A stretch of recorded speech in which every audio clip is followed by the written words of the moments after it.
Hello, in this video I want to look at an article by Prashant, Kale and Singh called Managing Strategic Alliances, What We Know Now and Where Do We Go From Here.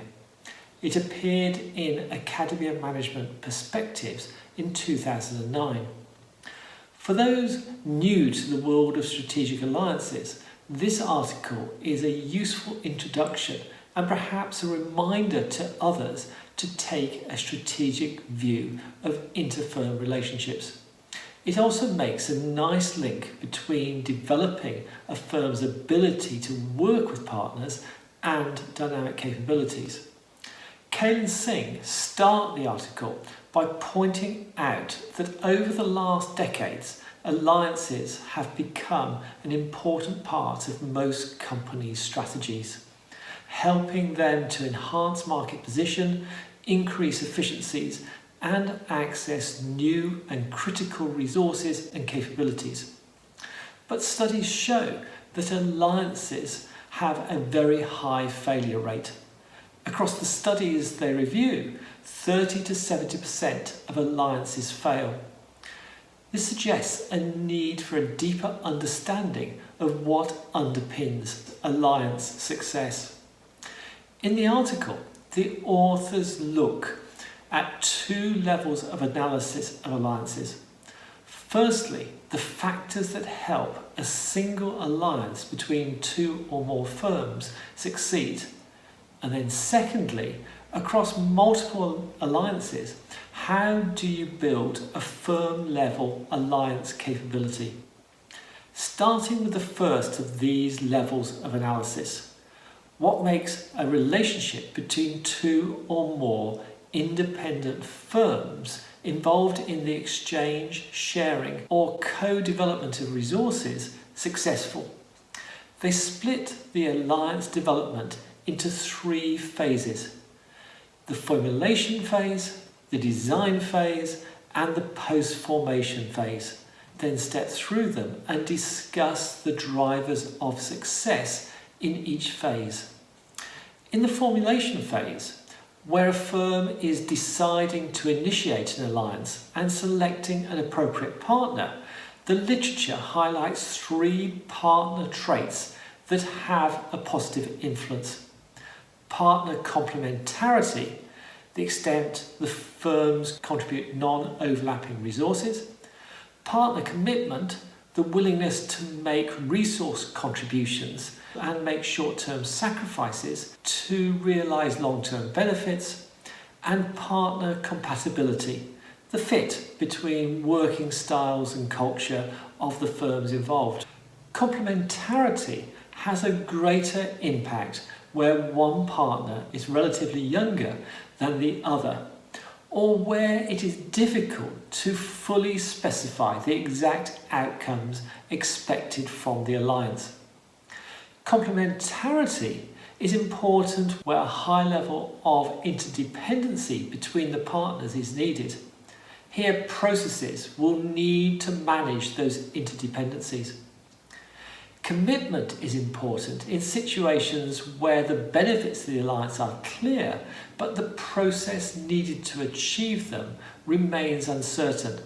So resources are being committed despite the uncertainty. Turning to the alliance design phase, here an emphasis is on governance. An alliance exposes partners to transaction and coordination risks, which can deter partner engagement and so lead to failure. To control these risks, the literature proposes three primary mechanisms. Firstly, equity ownership, where both partners take a stake in each other or in a new independent venture created for the alliance. So concerns regarding potential opportunistic behaviour by one party at the expense of the others is reduced by capital effectively being held hostage. Equity holdings also facilitate the day-to-day monitoring of the alliance, so partners are quickly aware and can address issues as they arise. The second mechanism is contractual provisions. Although research on this is limited, the contract between two partners needs to clearly set out the mutual rights and obligations of both sides and how disputes will be resolved. Contracts limit the information that needs to be shared between partners and also how they may act with third parties, perhaps with the competitor of another partner. The third mechanism, self-enforcing governance, relies on goodwill, trust and reputation. Sometimes referred to as relational governance, it enhances the likelihood of alliance success by minimising contracting and monitoring costs. It results in partners being more willing to be flexible in the event of unforeseen circumstances. Partners are more willing to share knowledge and distinctive resources. Research suggests that these governance mechanisms complement each other, but there are different views on whether they are substitutes or reinforce each other. So whether, say, formal contractual arrangements crowd out informal self-enforcing governments or make them both more easily achieved. In the third phase of the alliance life cycle, Kale and Singh describe two factors as being especially important: managing coordination between parties and developing trust between them. Partners need to coordinate their actions to realise the benefit of a relationship. But issues can emerge from the lack of knowledge of how actions link together, how each firm takes decisions, and how resources are allocated. To overcome these issues, firms use a combination of programming, hierarchy, and feedback. Programming basically means planning and allocating clear accountabilities, so facilitating clarity and predictability.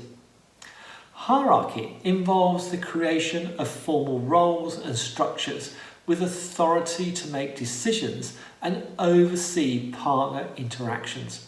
So, for example, appointing a dedicated alliance manager or an alliance review committee.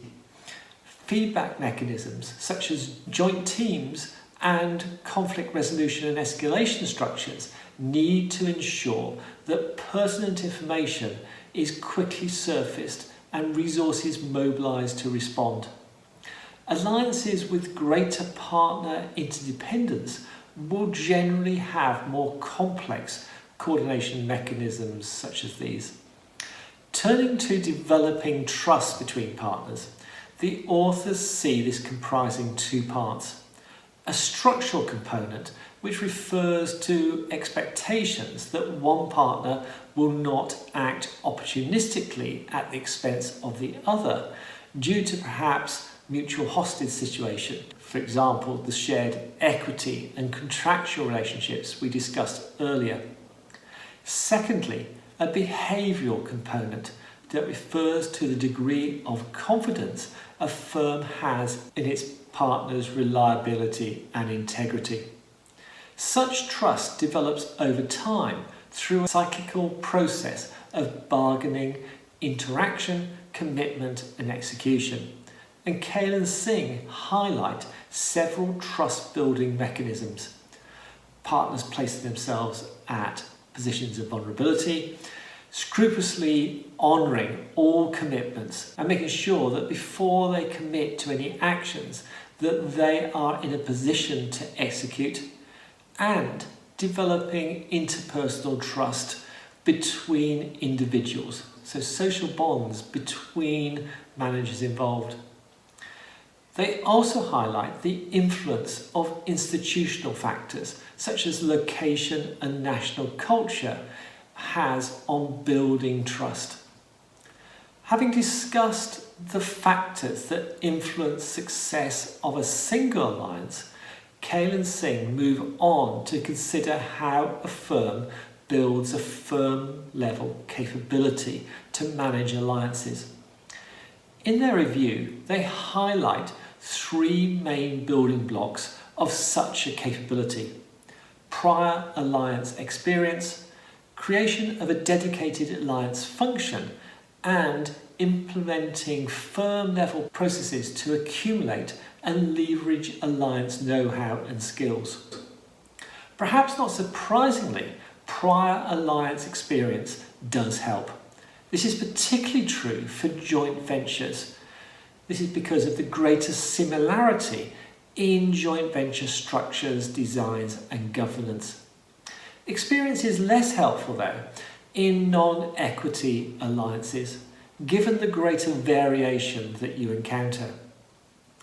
Creating a dedicated alliance function has a number of benefits, particularly in larger firms.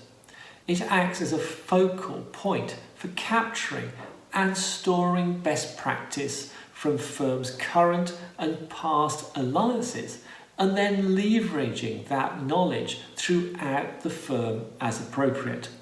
So picking up Jim Marsh's ideas of exploration and exploitation of learning.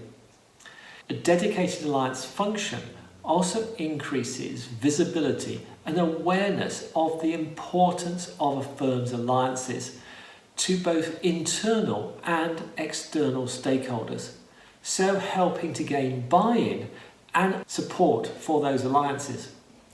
The function also acts as a mechanism to monitor performance and spot concerns before they become issues. The authors state that firms with a dedicated alliance function have a higher success rate, 70% success rate versus 40% for those without one. And indeed, it seems to be a more important factor than prior alliance experience. Accumulating and applying alliance knowledge across the firm is aided by setting up a range of deliberate processes. Generating alliance know-how by efforts to help individual alliance managers to articulate their knowledge and codifying the knowledge, best practice, into guidelines, checklists, and manuals. Where knowledge cannot be codified, ensuring individuals interact through devices like alliance committees, task force, and forums, so putting a position that they mutually share knowledge through doing. Then exploiting the knowledge generated by facilitating the transfer across the firm's activity.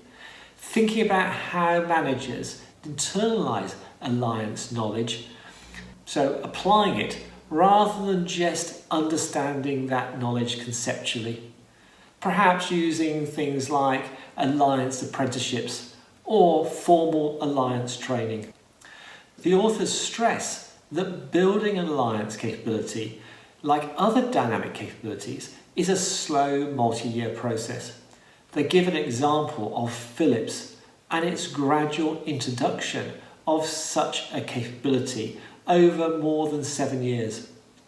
It is suggested that this required the consistent sponsorship of senior managers, but that in the end it does result in enduring benefits and competitive advantage. Finally, Kale and Singh look at some of the emerging issues in alliances.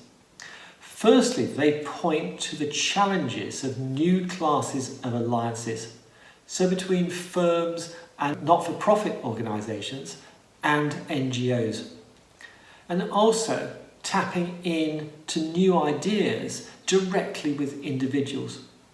In these cases, firms need to recognise the differences in skill sets and the culture of their partners and make necessary adjustments.